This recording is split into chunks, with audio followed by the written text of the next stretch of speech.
Hi hello வணக்கம். அனைவருக்கும் வணக்கம். இன்னைக்கு கூட்டுறவு வங்கியில பயிர்க்கடன் வாங்கியவர்களுக்கு தள்ளுபடி அப்படின்ற அறிவிப்பு வெளியிட்டிருக்காங்க. என்ன தள்ளுபடி, யாருக்கு இந்த தள்ளுபடி கிடைக்கும், இது குறித்து இந்த வீடியோல முக்கிய தகவலாக நம்ம பார்க்கலாம். மக்களை, நீங்க நம்முடைய சேனல்ல முதல் முறையா பாக்குறீங்க அப்படின்னா மறக்காம சப்ஸ்கிரைப் அண்ட் பெல்ல கிளிக் பண்ணி வச்சுக்கோங்க. ஸோ வாங்க இந்த வீடியோக்குள்ள போகலாம்.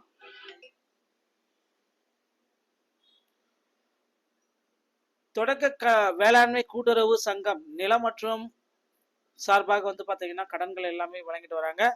வட்டி மானியம் சலுகைக்காக 1.50 லட்சம் விவசாயிகளின் தொடக்க கூட்டுறவு கடன்கள், சங்க கடன்கள், வணிக கடன்கள் கடன் வாங்கியது கண்டுபிடிக்கப்பட்டுள்ளது.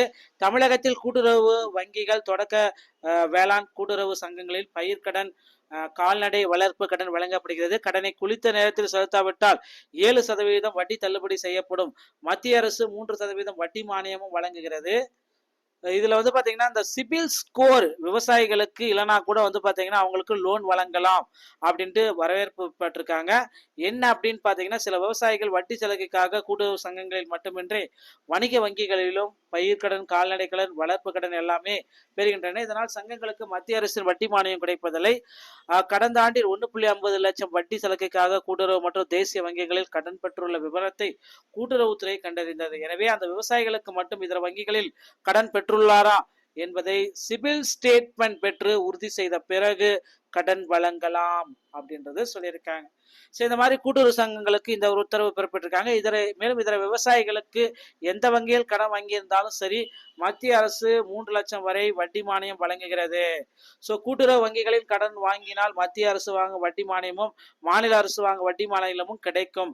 இது பாத்தீங்கன்னா கூட்டுறவு வங்கியில இது எல்லாமே மிஸ் ஆயிடும் அப்படின்னு நிறைய பேர் சொல்லிட்டு இருக்காங்க.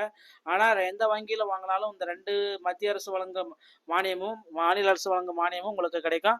ஆனால் தமிழ்நாடு அரசு மிக சிறப்பாக சிற்பமான தொகையை மட்டுமே கடனாக வழங்குவதால் விவசாயிகள் தேசிய வங்கிகளில் கடன் பெற்று மத்திய அரசின் வட்டி மானியத்தை பெறும் நிலையில் உள்ளன.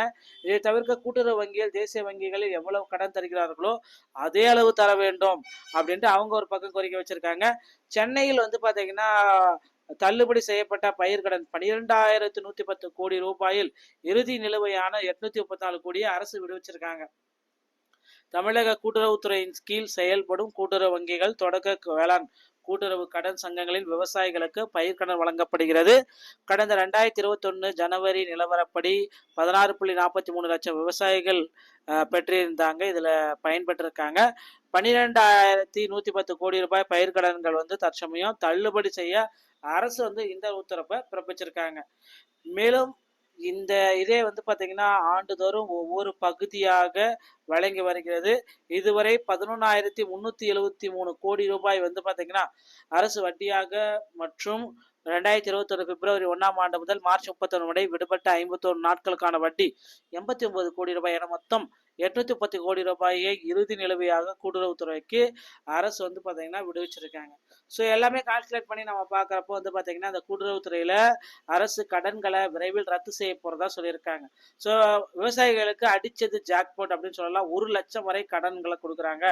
ஸோ 50,000 வரை மாதிரியான கல்லங்களுக்கு எந்த விதமான சூரிட்டியும் கேட்கறதுனா 1 லட்சத்துக்கு மேல உங்களுக்கு கடன்கள் போகுது அப்படின்னா சூரிட்டிஸ் எல்லாமே கேட்கறாங்க.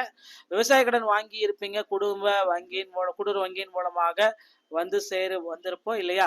ஸோ விவசாய கடனை பெருத்த அளவுக்கு பாத்தீங்கன்னா 2026 பாத்தீங்கன்னா நமக்கு விவசாய கடன்கள் ஒட்டு மொத்தமாக தள்ளுபடி அப்படி ஆகும் அப்படின்ற அறிவிப்பு விரைவில் வெளியிட போறாங்க.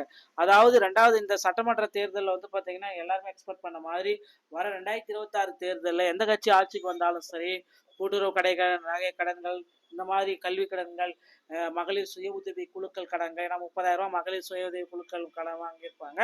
இந்த மாதிரி கடன்கள் அனைத்துமே தள்ளுபடி செய்யலாம் அப்படின்ட்டு பாத்தீங்கன்னா அரசு சில முடிவுகள் எடுத்திருக்காங்க. ஸோ அடுத்து பாத்தீங்கன்னா ஆட்சிக்கு வரப்போ பாத்தீங்கன்னா அடுத்து 2026 ஆட்சியில யார் வந்தாலும் சரி, கூட்டுறவு கடன்கள், பயிர் கடன்கள் முழுமையாக தள்ளுபடி செய்யப்படும், நகை கடன்களும் தள்ளுபடி செய்யப்படும். இந்த அறிவிப்பு நிச்சயமா இருக்கும். அதனால கவலையே பட வேண்டாம். இப்போ நீங்க உங்களுடைய ப்ராசஸ் எல்லாமே கரெக்டா இருக்கிற மாதிரி பார்த்துக்கோங்க. விரைவில் தள்ளுபடியை நம்ம எதிர்பார்க்கலாங்க.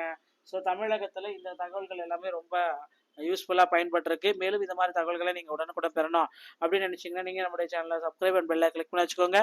மீண்டும் ஒரு நல்ல தகவலோட நான் உங்களை சந்திக்கிறேன். நன்றி, வணக்கம், தேங்க்யூ.